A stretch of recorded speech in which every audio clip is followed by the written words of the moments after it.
Thanks for joining me for another 2-Minute Truth.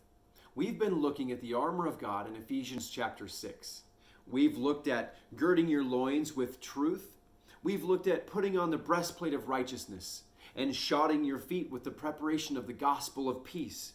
And now in verse 16 it says, in addition to all, taking up the shield of faith with which you will be able to extinguish all the flaming arrows of the evil one.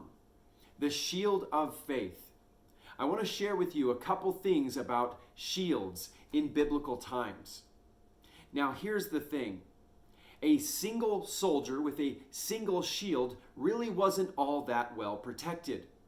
If he's covering his head or his upper body, his legs are now vulnerable. And if he's covering his lower body, his upper body is now vulnerable.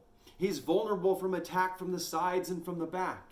A single soldier with a single shield is really quite vulnerable.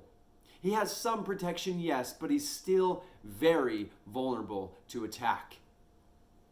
However, when soldiers would gather together and link their shields together, they would form what's called a turtle shell or a turtle, and they would be protected then on all sides. Every soldier, because they've linked together, they're in relation with one another, in close proximity to each other, are now protected on all sides. You see, when your faith is linked up with the faith of other believers, faith of other born-again Christians, and you are in close relationship with one another, linked up with one another, near one another, sharing with one another, protecting one another, you become protected on all sides. Do you see the point? We're called by God to link our shields of faith with other believers. That means we must be in relationship with other believers, in fellowship with other believers, growing in our faith together, sharing our testimonies with one another, calling each other out, holding each other accountable, going through God's word together, learning and growing together. You see how we're linked up?